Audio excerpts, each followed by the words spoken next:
The morning sun rose over New Haven like it had for the past 15 years. The golden light touched the green fields where millions of humans had built their new home. Children ran through the streets laughing as they headed to school.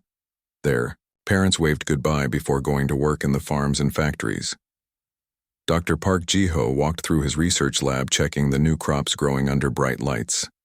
He was 45 years old with kind eyes and gentle hands. His work helped feed people across the galaxy. The plants he created could grow in any soil and needed very little water. Today he was excited because his newest grain was ready for testing. "The wheat looks perfect," he told his assistant. "This could feed billions of people." He thought about his 2 children at home. His daughter Minji was learning to read, and his son Junho loved to help in the garden. Park Ji-ho wanted to make a better world for them. Across town, Captain Lee So-young stood on the observation deck of the Defense Center. She watched the peaceful sky through the large windows. Her job was to protect the colony, but there had been no real threats for years. Sometimes wild animals wandered too close to the farms, but that was all. She was a former Earth Navy officer with short black hair and strong shoulders. The people of New Haven trusted her to keep them safe. "Another quiet day," said her deputy, looking at the radar screens. "No ships in the system except our patrol boats." "That's how I like it," Captain Lee said. She believed in being ready for trouble, but she hoped it would never come. In the town center, Minister Choi Dong-min unlocked the doors of the community center. He was a tall man with gray hair who had served the people of New Haven since the colony began. Every week, hundreds of families came to his center for meals, celebrations, and help with problems. Today, children would come after school for music lessons and games. "Good morning, Minister," called teacher Kang Nari as she walked past with a group of her students. She was the principal of the elementary school and everyone loved her. The children followed her like baby ducks, chattering about their lessons and their friends. "Have a wonderful day learning," Minister Choi called back. He loved seeing the children happy and safe. This was what made New Haven special. It was a place where families could grow and children could dream. Engineer Yoon Minho worked deep underground in the power station. He was responsible for keeping the lights on and the machines running. The colony's defense systems were simple but strong enough to handle small problems. He often worked alone, but he liked the quiet. His computers showed him everything happening in the colony. All the numbers looked good today. The morning continued peacefully until the radar screens began to flash red. Captain Lee So-young ran to the defense center when her deputies called her with urgent voices. "Captain, we have ships coming out of hyperspace," her deputy said, pointing at the screen. "Big ships, military ships." Captain Lee looked at the display and felt her heart sink. 20 large warships appeared in space above New Haven. She had never seen ships like these before. They were dark and covered with weapons. "Try to contact them," she ordered. "Maybe they're just passing through." Governor Kim Hana rushed to the defense center when she heard the news. She was a smart woman who had worked as a diplomat on Earth before coming to New Haven. She believed that most problems could be solved by talking. "Let me speak to them," she told Captain Lee. "I'll explain that we're peaceful people." The alien ships sent a message back. The voice was harsh and angry. "Humans of New Haven, this is War Commander Thex Hall of the Vorthak Confederation. You are in our space. You will leave immediately." Governor Kim tried to stay calm. "We welcome you to our system. New Haven has been here for 15 years. We're peaceful farmers and scientists. Perhaps we can share this space and help each other." "You will not share anything," the alien voice said. "This planet belongs to the Vorthak. It is our ancient hunting ground. You have 3 days to pack your things and go. If you are still here after that, we will remove you." The connection ended. Governor Kim stared at the blank screen. Captain Lee checked her weapon systems. They had 20 small defense ships against 200 alien warships. The numbers were not good. "What do we do?" asked the deputy. "We prepare to evacuate," Governor Kim said sadly. "And we hope they let us leave in peace." News of the alien ultimatum spread quickly through New Haven. Dr. Park Ji-ho stopped his work and went home to his family. He found his wife packing their Most important things. Will we really have to leave? His daughter Minji asked with big, scared eyes. I don't know, Dr. Park said, holding her close. But we'll be together no matter what happens. Minister Choi Dong-min opened the community center to everyone who needed a place to gather. Families came with their children, looking for comfort and answers. Teacher Kang Nari brought her students and tried to keep them calm. Are the scary ships going to hurt us? One little boy asked. The grown-ups are working very hard to keep everyone safe, Teacher Kang said softly. The most important thing is that we stay together and help each other. Engineer Yoon Min-ho worked through the night to make the colony's defenses as strong as possible. He knew it probably wouldn't be enough, but he had to try. His computers showed the alien ships moving closer to the planet. Captain Lee So-young gathered her pilots and ship crews. Most of them were young people who had joined the Defense Force to help with rescue missions and wildlife problems. They had never fought a real battle. I won't lie to you, she told them. If fighting starts, we're badly outnumbered. But these are our families down there, our friends and neighbors. If we have to fight, we fight to give them time to escape. The pilots nodded with serious faces. They were scared, but they were ready to do their duty. Governor Kim sent messages to Earth and to other human colonies asking for help, but Earth was far away, and the other colonies had their own problems. New Haven was alone. As night fell, the alien ships moved even closer. The people of New Haven looked up at the dark sky and saw the enemy ships blocking out the stars. Children, who should have been sleeping peacefully instead, pressed their faces to windows, wondering if tomorrow would come. In his lab, Dr. Park Ji-ho worked to save his research data. Maybe someday, somewhere else, his work could still help feed hungry people.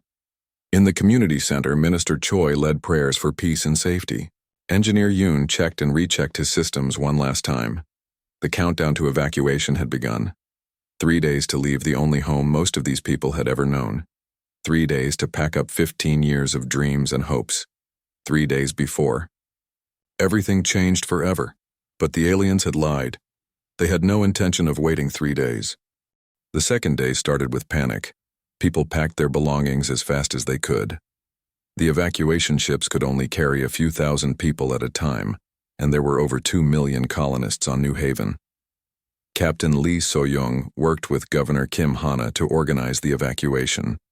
Children and elderly people would go first.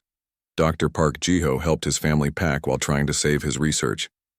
15 years of work filled dozens of computer drives. His new grain could help feed hungry people across the galaxy, but the data was too much for the evacuation ships to carry everything. Take only what we need to survive, he told his wife. His daughter Minji cried because she had to leave her favorite stuffed animal behind.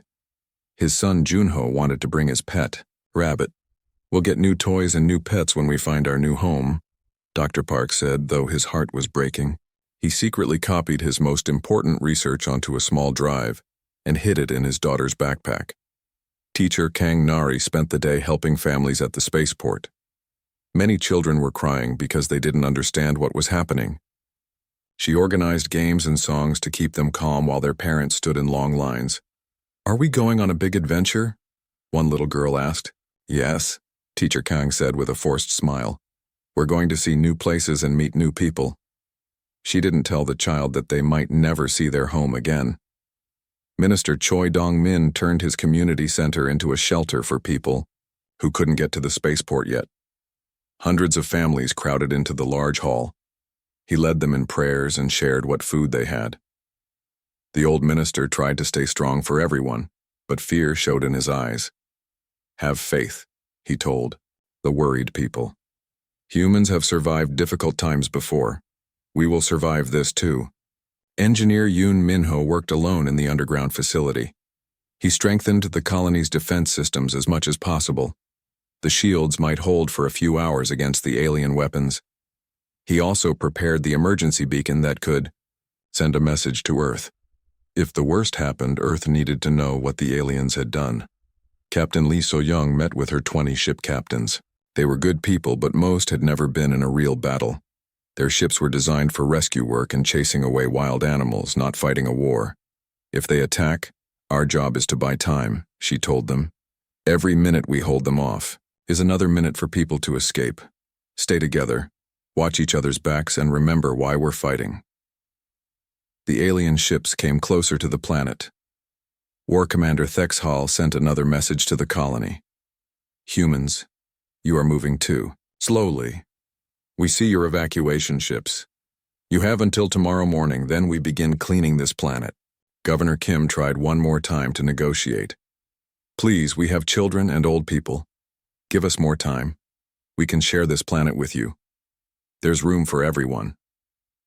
There is no room for humans in Vorthak space, came the cold reply. Tomorrow you leave or you die. The connection ended. Governor Kim looked at Captain Lee with desperate eyes. Can we get everyone off in time? Captain Lee checked the evacuation numbers. Not even close. Maybe 200,000 people if we're lucky. That night, the first evacuation ships left, New Haven carrying crying children and worried families. Dr. Park Ji-ho watched his family's ship disappear into the dark sky. He had stayed behind to help with the evacuation. His wife begged him to come, but someone had to coordinate the rescue. Ships, I'll be on the next transport. He had lied. He knew there might not be a next transport. The morning of the third day came too quickly.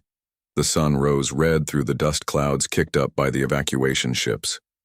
Most people were still on the planet. The spaceport was crowded with thousands of families still waiting for rescue. At exactly sunrise, the alien ships opened fire. The first plasma blasts hit the elementary school. Teacher Kang Nari had gone there early to collect important records. The building exploded in green flames. The kind woman who had taught hundreds of children to read and dream died instantly, buried under burning rubble. More plasma beams struck. The residential areas.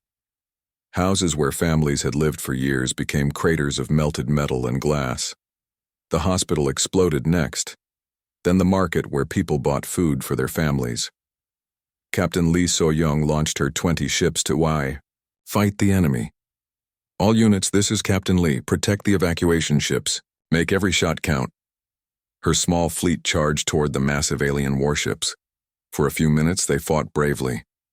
Her pilots managed to destroy 12 enemy ships with surprise attacks and desperate courage. But the aliens had 200 ships. The human defenders were quickly overwhelmed. Captain Lee's ship was hit by 3 plasma beams at once. As her ship exploded, her last words over the radio were, "Tell Earth what happened here." On the ground, Minister Choi Dong-min gathered as many children as he could into his community center. The thick walls might protect them from the bombing. 60 children huddled around him as the building shook from nearby explosions. "Don't be afraid," he told them as plasma fire lit up the sky outside. "Remember that you are loved. Remember that you are brave." A direct hit from an alien ship destroyed the community center. Minister Choi died shielding 3 small children with his own body. The children died too, but they died knowing someone cared about them. Engineer Yoon Min-ho activated the emergency beacon from his underground station. The message would take weeks to reach Earth, but it contained video proof of the alien attack. He recorded everything: the unprovoked bombing of schools and hospitals, the murder of civilians trying to evacuate. "Earth Command, this is New Haven. Colony." He spoke into the recorder as explosions shook the facility above him. "We are under attack by the Vorthak Confederation. They gave us 3 days to evacuate but attacked on the 3rd morning. They're targeting civilians first. They want us all dead. Please remember us. Please make them pay." The roof collapsed on top of him, but the beacon launched into space carrying his final message. Dr. Park Ji-ho was at the spaceport helping load the last evacuation ship when the ground attack began. Alien soldiers in heavy armor came down from their ships. They shot anyone they found: men, women, children, old people. It didn't matter to them. Dr. Park ran back toward his laboratory. If he was going to die, maybe he could save his research one last time. He found his lab on fire but managed to grab some data drives. An alien soldier found him there. "Please," Dr. Park said, holding up the drives. "This is food research. It could help your people too. Science doesn't have to be about war." The alien soldier shot him without saying a word. Dr. Park's last thought was of his children, safe on an evacuation ship heading toward Earth. Governor Kim Hanna broadcast from the government building as alien ships bombed the city around her. "This is Governor Kim Hanna of New Haven Colony. We tried to live in peace. We offered to share our planet. We asked only for time to evacuate our children. The Vorthak Confederation has chosen genocide. Earth, remember us. Remember what happened here. Remember that we died believing in peace, but that peace is not always enough." The government building was hit by orbital bombardment. Governor Kim died still broadcasting, still trying to save her people even as her world burned. The slaughter continued for 18 hours. The aliens hunted down every human they could find. They bombed the forest where some people tried to hide. They destroyed the caves where families sought shelter. They wanted every human on New Haven dead. War Commander Thexhall watched the destruction from his command ship. "Make sure nothing lives," he told his soldiers. "I want this planet clean for our use." When it was over, New Haven was a graveyard. The green fields were black with ash. The cities were rubble. The schools, where children once learned, were craters. The farms that fed millions were poisoned wastelands. Only 3,000 humans escaped in the few evacuation ships that got away before the attack. Over 2 million people died. Teachers and doctors, farmers and engineers, parents and children, all murdered because they had built a peaceful life on a planet the aliens wanted. The survivors' ships limped toward Earth carrying terrible news. Behind them, New Haven burned under an alien sky. The Vorthak had gotten what they wanted, a clean planet free of humans. But Engineer Yoon's message beacon was already racing through space toward Earth. Soon, the most powerful human world would know what had happened to their peaceful colony. Soon Earth would have to decide what human life was worth. The aliens thought they had solved their human problem. They had no idea they had just started a war. 6 weeks after New Haven died, Engineer Yoon's message beacon reached Earth. The small device crashed into the ocean near the Azores Islands, where Earth defense ships recovered it quickly. Within hours, the recorded message was playing in the emergency session of the Global Senate. President Ahn Soo-hyun sat in stunned silence as she watched the holographic recording. She saw teacher Kang Nari helping children into evacuation ships. She saw Minister Choi Dong-min praying with frightened families. She saw Dr. Park Ji-ho trying to save his research even as his world burned. She saw Captain Lee So-young and her tiny fleet charging hopelessness against 200 alien warships. "Turn it off," she said quietly when the recording showed alien soldiers shooting civilians at the spaceport. But she had seen enough. Every person in the Senate chamber had seen enough. "How many survived?" she asked the defense minister. 3,000 people made it to other colonies. Defense Minister Oh Ji-woo replied. 2.3 million dead. Confirmed genocide, Madam President. They killed everyone they could find. The chamber was silent except for quiet crying from some senators. These were experienced politicians who had seen many crises, but none like this. The footage from New Haven showed pure evil, the deliberate murder of families who had asked only to live in peace. "What do our allies say?" President Ahn asked. Foreign Minister Kim Sung answered with barely controlled anger. "The Centauri Republic offers humanitarian aid for the survivors. The Andromedan Trade Union suggests economic sanctions. The Galactic Council wants to form a committee to study the situation." "They want to study it," President Ahn repeated slowly. "While our children's bodies cool in alien dirt, they want to study it." She stood up and walked to the great window overlooking the capital city of Geneva. Below, millions of humans went about their daily lives. Children played in parks. Parents worked to build better futures. Teachers and doctors and ministers served their communities just like the people who died on New Haven. "Get me Fleet Admiral Bae," she said. Fleet Admiral Bae Kyung-ho was the highest-ranking military officer in human space. He was 60 years old with gray hair and steady hands that had never shaken, even during the worst battles. He had spent 40 years protecting human colonies from pirates, hostile wildlife, and natural disasters. He had never fought a war against another intelligent species. "Admiral, what would it take to destroy the Vorthak Confederation?" President Ahn asked when he arrived. Admiral Bay had been expecting this question. They control 47 star systems. Best intelligence estimates put their fleet at 850,000 warships. They have been militaristic for centuries. Their entire culture is built around conquest. That wasn't what I asked, Admiral. No, Madam President, it wasn't. Admiral Bay looked at the recordings from New Haven still playing silently on the wall screens. We have 1.2 million active warships, but they're spread across 200 human colonies providing defense and patrol duties. How many can we gather for offensive operations? 700,000 ships if we recall everything except minimal colony defense. It would take 3 months to assemble such a fleet. But, Madam President, this would be the largest military operation in human history. The cost would be enormous. President An turned away from the window and looked directly at the Admiral. What's the cost of letting alien species think they can murder human children without consequences? Admiral Bay understood. I'll begin the recall immediately. Do more than that. I want every shipyard in the Sol system working at maximum capacity. I want new ships. I want better weapons. I want the kind of fleet that makes genocide impossible. The President called for a vote. The Global Senate voted unanimously to authorize Operation Righteous Fury, the complete military response to the New Haven massacre. Every nation on Earth contributed ships, soldiers, and resources. Defense Minister Oh Ji-woo coordinated with Admiral Shin Tai-hyung, commander of the Second Fleet, to begin the largest military recall in history.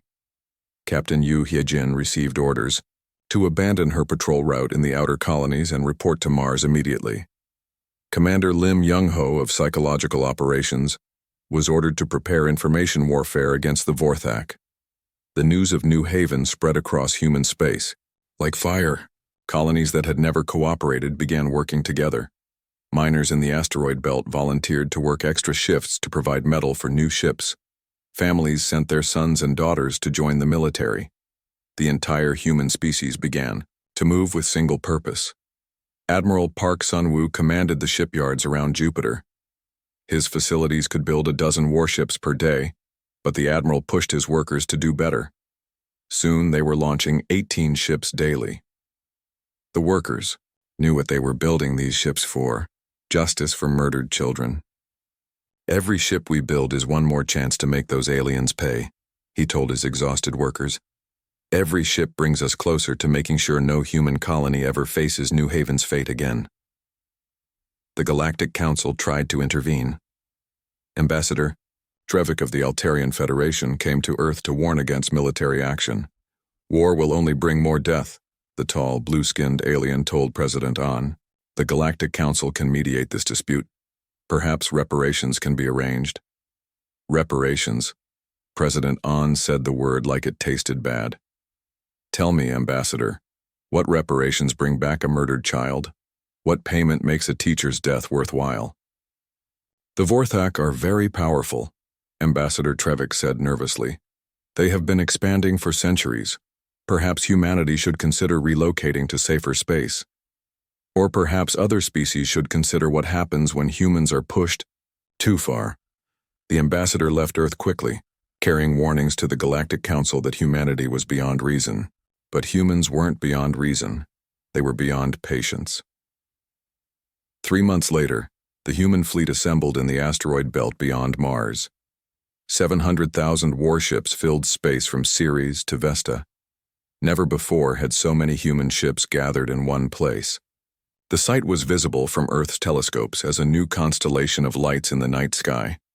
Admiral Bay stood on the bridge of his flagship, the UES Retribution. The massive ship had been built specifically for this campaign, armed with weapons that could crack planets. Around him, the greatest armada in human history waited for orders. Captain Yoo Hye-jin commanded the 7th Retribution Fleet from her ship, the UES New Haven. Her 40,000 ships were named after the victims of the massacre. Her own ship carried the name in honor of the murdered colony. Commander Lim Young-ho had prepared psychological warfare broadcasts to send ahead of the fleet. The recordings from New Haven would be transmitted to every Vorthak world before the attacks began. He wanted them to see what they had done. He wanted them to understand what was coming. All fleet commanders, this is Admiral Bay. The admiral's voice reached every ship in the armada. "We are about to begin the largest military operation in human history. We do this not for conquest, but for justice. We do this not for glory, but for the memory of 2.3 million innocent people who died because they chose to live peacefully." The admiral paused and looked at the holographic image of teacher Kang Nari helping children onto evacuation ships. The image was displayed on every ship in the fleet. The Vorthak Confederation believes that might makes right. They believe that human life has no value. Today we prove them wrong on both counts. Today we show the galaxy that humans will travel any distance, fight any enemy, and pay any price to protect our people. All ships, jump to hyperspace. Operation Righteous Fury begins now. 700,000 human warships disappeared from normal space in flashes of light. They jumped toward Vorthak territory carrying the fury of an entire species. The largest military force ever assembled by humanity was heading toward an enemy that had murdered children and thought there would be no consequences. The Vorthak Confederation was about to learn that when humans fight for justice, they fight to win. War Commander Thexhall, sitting comfortable on his homeworld, had no idea that death was coming for him at light speed. Earth had heard the screams of New Haven's children. Now the galaxy would hear the roar of human vengeance. The human fleet emerged from hyperspace at 17 different Vorthak star systems simultaneously. The aliens had never seen anything like it. Where they expected empty space, suddenly hundreds of thousands of human warships appeared like an angry storm. Admiral Bae Kyung-ho watched from the bridge of the UES Retribution as his forces surrounded the Vorthak military base at Kepler Station. The alien commanders there had been drinking and celebrating their victory at New Haven just 3 months ago. Now they stared in horror at 50,000 human ships blocking out their stars. "Commander Lim, begin the broadcast," Admiral Bae ordered. Commander Lim Young-ho activated his psychological warfare transmission. Every screen on every Vorthak world began showing the recordings from New Haven. They saw their own soldiers shooting human children at the spaceport. They saw their ships bombing schools and hospitals. They saw the faces of the people they had murdered. People of the Vorthak Confederation. Admiral Bae's voice followed the terrible images. "You are seeing what your military did to our peaceful colony. You are seeing the murder of 2.3 million innocent humans. You called it cleaning. We call it genocide." The broadcast continued across all Vorthak space. On the homeworld, citizens watched in shock as they learned what their government had done. Many Vorthak had supported the military expansion, but they had been told the humans were dangerous invaders. They had not known about the schools and hospitals being bombed. War Commander Thexhall sat in his command center on Vorthak Prime, surrounded by his generals. They had been planning their next conquest when the human broadcast began. Now they watched their own crimes displayed for all to see. "How many human ships?" he asked his intelligence officer. "Early reports say 700,000, sir." "Maybe more." Thexhall had never been afraid in his life, but he felt fear now. The Vorthak had 850,000 ships, but they were spread across 47 star systems. The humans were attacking everywhere at once. Captain Yu Hyejin led her fleet against the Vorthak mining colonies in the Outer Rim. Her ships appeared around the industrial world of Thexmore like angels of death. The mining platforms that supplied metal for Vorthak warships became her first targets. "All ships, you have your orders," she broadcast to her fleet. "Military targets only. Give the civilians time to evacuate. We are not them." Her words echoed what every human commander had been told. Unlike the Vorthak at New Haven, human forces would show mercy to civilians. Children were children, no matter what species they belonged to. The Vorthak defense fleet at Thexmore tried to fight, but they were outnumbered 10 to 1. Captain Yu's ships cut through them like a sword through paper. Within 6 hours, every Vorthak military installation in the system was destroyed. The human fleet moved on, leaving the civilian population alive but shaken. Admiral Park Sun-woo commanded the Third Fleet in an ambush operation near the Vorthak trade routes. Intelligence reports said War Commander Thexhall himself was leading a counterattack against the human colony of New Geneva. Admiral Park positioned his 100,000 ships in the asteroid field along the route and waited. "Sir." "Vortec fleet. Approaching," his sensor officer reported. "Confirmed it's Thexhal's flagship leading 200,000 ships." Admiral Park smiled coldly. "All ships, weapons hot. Let's give the war commander a proper welcome." When Thexhal's fleet entered the asteroid field, they found themselves surrounded by human ships hiding among the rocks. The ambush was perfect. The Vorthak ships were caught in crossfire from all directions. "Surrender your ships and prepare to be boarded," Admiral Park broadcast to the enemy fleet. Thexhal tried to fight his way out, but his fleet was trapped. Human ships swarmed around his flagship like angry wasps. His shields failed under concentrated fire. His weapon systems went offline. Within an hour, the war commander who had ordered the massacre at New Haven was dragged from his command chair by human Marines. "You will pay for this," Thexhal snarled as the Marines put restraints on his arms.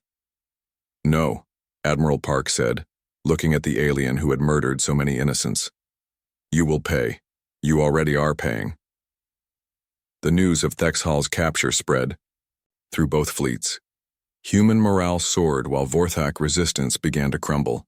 Their greatest war leader was defeated and captured. Their outer colonies were falling one by one. Their homeworld was surrounded by enemy ships. On Vorthak Prime, Supreme Commander Gexmore called an emergency meeting of the High Council. The alien leaders gathered in their great hall, no longer confident and proud. Fear filled the room like poison gas. "The humans have taken 17 of our outer systems," reported his intelligence chief. "Our fleets are being destroyed faster than we can organize them. They're not just attacking randomly. They have detailed intelligence on all our military installations." "How is this possible?" demanded Council Member Vextar. "Humans are supposed to be weak. They prefer farming to fighting. Apparently we were wrong about that," Supreme Commander Gexmore said grimly. He had spent his life believing that Vorthak military might make them superior to all other species. Now human ships filled the sky above his homeworld like a dark cloud. The Galactic Council tried desperately to stop the war. Ambassador Trevik sent urgent messages to Admiral Bay, begging for a ceasefire. "Admiral, surely enough blood has been shed," the Altarian diplomat pleaded. "The Galactic Council can arrange peace talks. Reparations can be discussed." Admiral Bay's response was broadcast across the galaxy. "The time for peace talks was when our colonists asked for mercy. The time for reparations was when our children begged for their lives. That time has passed." The human advance continued relentlessly. Commander Lim's psychological warfare proved devastatingly effective. Videos of the New Haven massacre played on every Vorthak communication network. The alien population began to turn against their own government. Protests broke out on dozens of worlds. Some Vorthak military units simply surrendered rather than fight. Captain Nam Jisu led the assault on the Vorthak Naval Academy. The young alien cadets there had been trained to think humans were inferior beings. Now they watched in terror as human ships surrounded their training facility. "This is Captain Nam of the UES Justice," she broadcast to the academy. "You are cadets, not soldiers. Evacuate to the escape pods immediately. You have 10 minutes before we destroy this facility." Most of the young Vorthak took the offer. They climbed into escape pods and fled to the planet below. A few tried to fight with training ships, but they were overwhelmed quickly. The Naval Academy that had trained generations of Vorthak officers became a cloud of debris. As human forces pushed deeper into Vorthak space, the cost of their expansion became clear. The aliens had strip-mined entire worlds to build their war machine. They had enslaved other species to work in their factories. They had destroyed beautiful planets to feed their military. "Look at this," Admiral Shin Tai-hyung reported from the conquered world of Gexhal. "They turned a garden world into a weapon factory. Poisoned rivers, dead forests, enslaved workers, this is what they do when they win." The evidence of Vorthak brutality strengthened human resolve. These were not noble warriors fighting for their homes. These were conquerors who destroyed everything they touched. New Haven had not been their first genocide. It was just their first mistake. Admiral Bay received a message from Supreme Commander Gexmore as human ships took position around the Vorthak homeworld. The alien leader's voice shook with fear and rage. Admiral Bay, I propose a ceasefire. We can negotiate terms.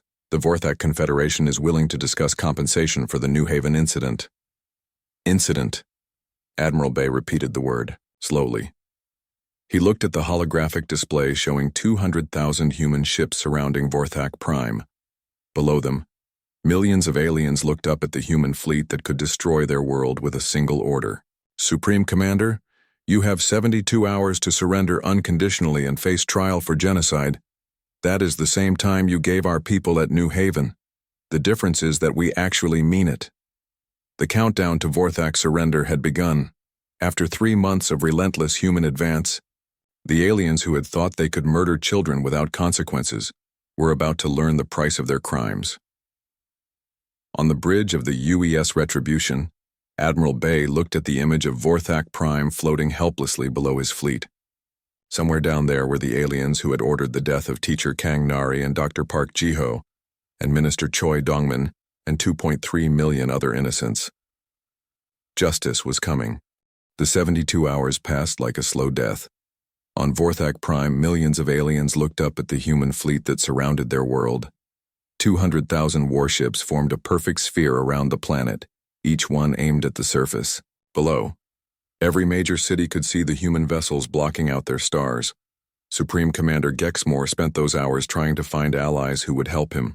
He sent desperate messages to every species in the galaxy, begging for military support against the humans. The responses were the same everywhere. Silence. The same species that had refused to help humanity after New Haven now refused to help the Vorthak after their crimes were exposed. No one will help us, his communications officer reported. The Centauri Republic says this is an internal matter. The Andromedan Trade Union has closed their borders to our ships. Even our old allies in the Helix sector have abandoned us. Gexmore realized that his confederation was completely alone. The galaxy had seen the recordings of New Haven. They had watched Vorthak soldiers murder human children. No civilized species wanted to be associated with genocide. On the third morning, Admiral Bay Kyung-ho received the surrender message he had been expecting. Admiral Bay, this is Supreme Commander Gexmore. The Vorthak Confederation surrenders unconditionally. We request mercy for our civilian population. Admiral Bay looked at the message for a long moment before responding. Supreme Commander, you will order all Vorthak military forces to power down their weapons and prepare for boarding. War criminals will be arrested for trial. Military installations will be occupied by human forces. Do you understand these terms? I understand, came the broken reply. The occupation of Vorthak space began immediately. Human Marines boarded alien ships and arrested their crews.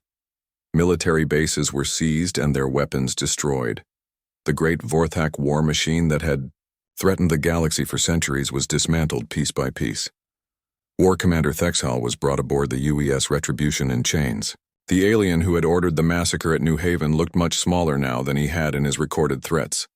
Admiral Bay studied the creature that had murdered so many innocents. Do you remember what you said to Governor Kim Hana? Admiral Bay asked. You told her there was no room for humans in Vorthak space. Thexhall glared at him with hatred. We should have killed every human in the galaxy when we had the chance. That, Admiral Bay said coldly, is exactly why you're going to spend the rest of your life in prison. The War Crimes Tribunal was held aboard the UES Retribution, with representatives from every human colony serving as witnesses. Judge Kim Jin-woo, one of the few survivors from New Haven, presided over the trials. He had lost his wife and 3 children in the massacre. War Commander Thexhall, Judge Kim said as the trial began, you are charged with genocide, crimes against humanity, and violations of the Galactic Convention on Warfare. How do you plead? I was following orders, Thexhall said. The Vorthak High Council decided to cleanse that planet. Then they will be tried as well, Judge Kim replied. But you gave the orders to your ships. You watched the recordings of children dying and ordered more attacks. You are responsible for your actions. The evidence against Thexhall was overwhelming. The recordings from New Haven showed everything. His own communications logs proved he had targeted civilians intentionally. The trial lasted only 3 days before the verdict was announced. Guilty on all charges, Judge Kim said. You are sentenced to life imprisonment without possibility of release. You will spend your remaining years working to grow food for the colonies you tried to destroy. 47 other Vorthak military leaders received the same sentence. They would live, but they would never be free again. Their homeworlds were taken away and given to human administration. President An Soo-hyun arrived from Earth to oversee the peace settlement. She stood on the bridge of the UES Retribution looking down at Vorthak Prime, the homeworld of the species that had murdered her people. What happens to them now? She asked Admiral Bay. The Vorthak Confederation is dissolved, Admiral Bay reported. Their military fleet is being scrapped. The metal will be used to build monuments for the New Haven victims. Their most fertile worlds are being converted to agricultural colonies managed by humans. The former military leaders will work those farms under guard. And their civilian population? Free to live peacefully under human protection. Many of them are actually grateful. They've learned what their government was really doing in their name. President An nodded. The punishment was severe but fair. The Vorthak people would survive, but they would never again be able to threaten innocent colonies. Engineer Han Min-jae began the reconstruction of New Haven using the latest terraforming technology. The burned world would become a garden again, but this time it would also be a memorial. Every street was named after one of the victims. The new elementary school bore teacher Kang Nari's name. The medical center was called the Dr. Park Ji-ho Memorial Hospital. We're not just rebuilding a colony, Engineer Han told his workers. We're building a promise that this will never happen again. Dr. Song Yoon-ji took over Park Ji-ho's research and continued his work developing crops that could feed the galaxy. His agricultural data had been saved on the computers of the escaped evacuation ships. Now his dream of ending hunger would live on through her work. Teacher Kwon Soo-hyun established schools throughout former Vorthak space. Human and alien children learned together in classrooms that taught peace and cooperation. The young Vorthak, who had been raised on stories of conquest, learned new stories about building and growing, instead of destroying. The children are our future, Teacher Kwon told her mixed classes of human and alien students. What happened at New Haven must never happen again. You will be the generation that makes sure of it. Admiral Bay stood before the Galactic Council one final time before returning to Earth. The alien representatives who had refused to help humanity after New Haven now listened nervously as he delivered his message. For too long, this galaxy has believed that humans are weak because we prefer peace, Admiral Bay said. You watched our colony burn and offered nothing but words. Today, 700,000 of our warships proved that our preference for peace should not be mistaken for inability to wage war. He paused and looked directly at Ambassador Trevik, who had suggested that humans should simply relocate to safer space. We sought justice, not conquest. We showed mercy to civilians when none was shown to ours. We followed the laws of war even when our enemies ignored them. But make no mistake, touch one human child again, and we will remind you that our capacity for war matches our capacity for peace. The council chamber was silent. Every species now understood that humanity was not to be trifled with. The humans had proven they would travel across the galaxy and fight impossible odds to protect their people. 5 years later, Captain Nam Jong-ho patrolled the rebuilt New Haven colony aboard the UES New Haven, humanity's newest exploration vessel. He was the son of one of the survivors from the original massacre. As he watched children of multiple species playing together in the memorial gardens, he thought about the price his people had paid for peace. In the center of the new colony stood a monument of black stone carved with 2,300,000 names. At the base, golden letters spelled out the inscription, "They believed in peace. We ensured their dream survived." Captain Nam read the names of teacher Kang Nari, Dr. Park Ji-ho, Minister Choi Dong-min, Captain Lee So-young, and Engineer Yoon Min-ho. These people had died believing in the goodness of others, but their deaths had taught humanity that sometimes good people must fight to protect peace. The galaxy was safer now. No species would dare to attack human colonies after seeing what happened to the Vorthak. The lesson was clear. Humans would go to any length to protect their people, and they had the strength to back up their promises. War Commander Thex Hall spent his days working in the agricultural facilities on former Vorthak worlds, growing food for the colonies he had tried to destroy. Every morning he woke up to see human ships in the sky above him, reminding him that justice had been served.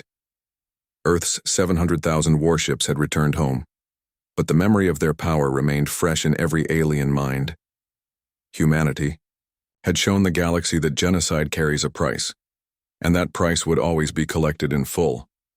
The children playing in New Haven's memorial gardens would grow up in a universe where human life was respected, where peaceful colonies could build and grow without fear. Their parents had paid for that safety with blood and tears, but the payment had been worth it. The galaxy had learned to fear human anger. More importantly, it had learned to respect human justice. And in the rebuilt schools of New Haven, generations of children learned that peace is worth fighting for, and that some things are worth any price to protect. The dream of New Haven lived on, stronger than ever.